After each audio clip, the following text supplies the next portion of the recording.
बहुत समय पहले एक राज्य में एक राजा राज करता था, जिसकी बगिया में एक ऐसा पेड़ था जो हर साल केवल एक ही फल देता था। ये फल साधारण नहीं था, बल्कि सोने का सेब होता था। वह सेब इतना कीमती और अद्भुत था कि उसकी चमक पूरे महल को जगमग कर देती। एक दिन राजा ने देखा कि पेड़ का सोने का सेब गायब हो गया है। राजा को बहुत गुस्सा आया। उसने अपने तीनों बेटों को बुलाया और कहा, जो कोई इस चोरी का रहस्य सुलझाएगा और मेरे सेब को वापस लाएगा, वह मेरा उत्तराधिकारी होगा।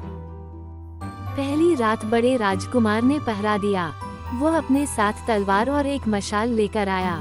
जैसे ही आधी रात हुई, ठंडी हवा और सन्नाटा उसे झपकी लेने पर मजबूर कर दिया। उसी समय एक चमकदार जादुई चिड़िया आई और सेब लेकर उड़ गई। बड़े राजकुमार को कुछ भी पता नहीं चला। दूसरी रात मझले राजकुमार ने पहरा दिया। उसने ठंड से बचने के लिए आग जलाई और आराम से बैठ गया। लेकिन रात गहराते ही उसे भी नींद आ गई और जादुई चिड़िया फिर से सोने का सेब चुरा ले गई। अब बारी छोटे राजकुमार की थी। वह जानता था कि जादुई चिड़िया को पकड़ना आसान नहीं होगा। उसने ठंडा पानी पास में रखा और खुद को जागृत रखने के लिए सतर्क रहा। आधी रात होते ही उसने देखा कि एक सुनहरी रोशनी आसमान से उतर रही है। वह देखता है कि एक सुंदर चिड़िया, जिसके पंख सोने और चांदी जैसे चमक रहे थे, पेड़ की डाली पर बैठकर सेब चुराने की कोशिश कर रही थी। राजकुमार ने तुरंत तीर कमान उठाया और निशाना लगाया।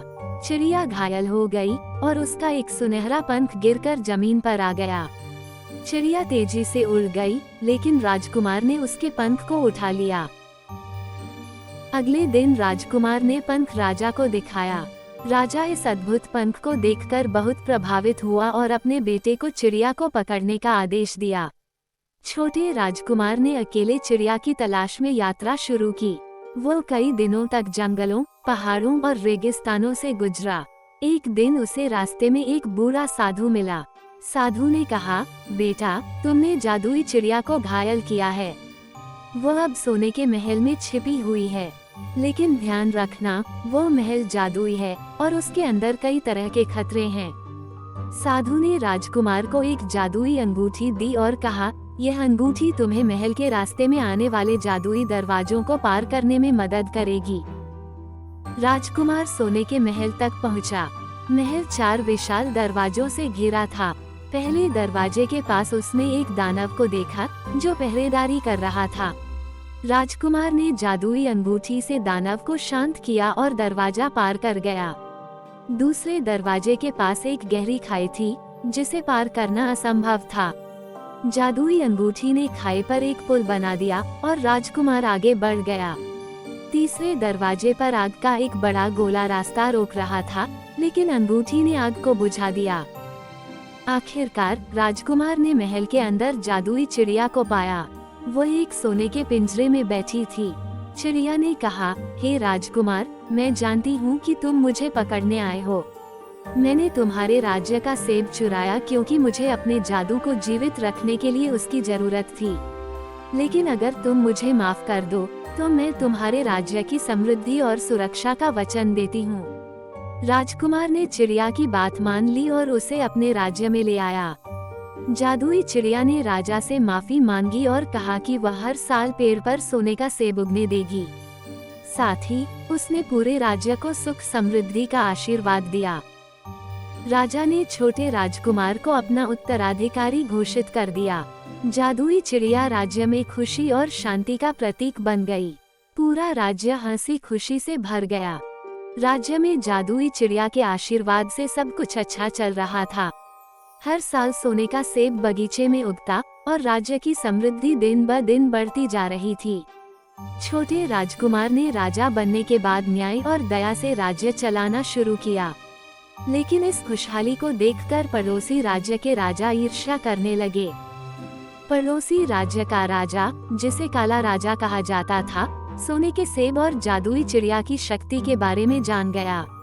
उसने अपने मंत्रियों के साथ मिलकर एक योजना बनाई। काला राजा ने अपने जादूगर को बुलाया और कहा, मुझे उस राज्य की जादुई चिड़िया चाहिए। वह चिड़िया मेरी ताकत को कई गुना बढ़ा सकती है। जादूगर ने एक योजना बनाई। उसने एक नकली चिड़िया बनाई जो बिल्कुल असली जादुई चिड़िया जैसी दिखती थी, लेकिन उसमें काले जादू की ताकत भरी गई। एक रात जब पूरा महल सो रहा था, काले जादूगर ने अपनी नकली चिड़िया को असली चिड़िया के पिंजरे के पास भेजा। नकली चिड़िया ने अपनी जादुई रोशनी से असली चिड़िया को मोहित कर दिया। असली चिड़िया ने समझा कि वह भी उसकी तरह जादुई है और उसके पास जाने के लिए पिंजरे से बाहर आ गई। जैसे ही वह पिंजरे से बाहर निकली, जादूगर ने उसे पकड़ लिया और अपने राजा के पास ले गया। नकली चिड़िया को पिंजरे में छोड़ दिया गया। वो असली जैसी दिखती थी, लेकिन उसमें कोई जादुई ताकत नहीं थी। अगले दिन महल में हलचल मच गई। छोटे राजा पूर्व छोटे राजकुमार को समझ नहीं आया कि चिड़िया अब क्यों कुछ भी जादुई नहीं कर रही। राजा को जल्द ही समझ में आया कि यह कोई बड़ी साजिश है। उसने पुराने साधु से मिलने का फैसला किया, जिसने उसे पहले जादुई अंगूठी दी थी। साधु ने कहा, ये काम काले राजा और उसके जादूगर का है, लेकिन अगर तुम्हारे भीतर धैर्य और साहस है तो तुम असली चिड़िया को वापस ला सकते हो। साधु ने राजा को एक नई जादुई तलवार और एक कांच का परिधान दिया। ये तलवार तुम्हें काले राजा के दुश्मनों से बचाएगी और यह परिधान तुम्हें अदृश्य बना देगा। राजा अपने विश्वासपात्र साथी और सैनिकों के साथ काले राज्य की ओर निकल पड़ा। रास्ते में उन्होंने कई बाधाओं का सामना किया। काले राजा के जादूगरों ने भयानक तूफान और दानव भेजे, लेकिन जादुई तलवार ने राजा की रक्षा की। काले राजा के महल के पास पहुंचने पर छोटे राजा ने जादुई कांच का परिधान पहन लिया और अदृश्य होकर महल में प्रवेश किया। वहां उसने देखा कि असली जादुई चिड़िया को एक बड़े सोने के पिंजरे में कैद किया गया था। पिंजरे के चारों ओर जादुई रस्सियां बंधी थीं, जो उसे उड़ने से रोक रही थीं। राजा ने अपने साहस और जादुई तलवार की मदद से रस्सियों को काट दिया, लेकिन जैसे ही उसने चिड़िया को छुड़ाने की कोशिश की, काले राजा और उसके जादूगर ने उसे देख लिया।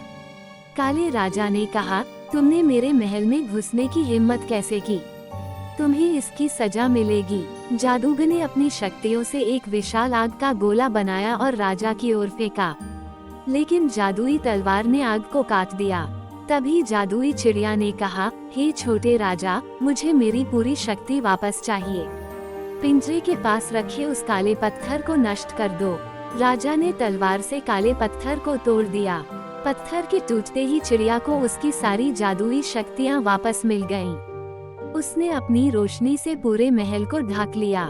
काले राजा और जादूगर उसकी रोशनी सहन नहीं कर सके और हमेशा के लिए नष्ट हो गए।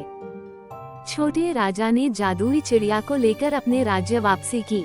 इस बार चिड़िया ने वादा किया कि वह अब कभी भी किसी के छल में नहीं फंसेगी। राजा और चिड़िया ने राज्य में खुशहाली और समृद्धि का नया अध्याय शुरू किया। पड़ोसी राज्य के लोग भी छोटे राजा के साहस और न्याय की सराहना करने लगे। पूरा राज्य एक बार फिर सुख और शांति से भर गया।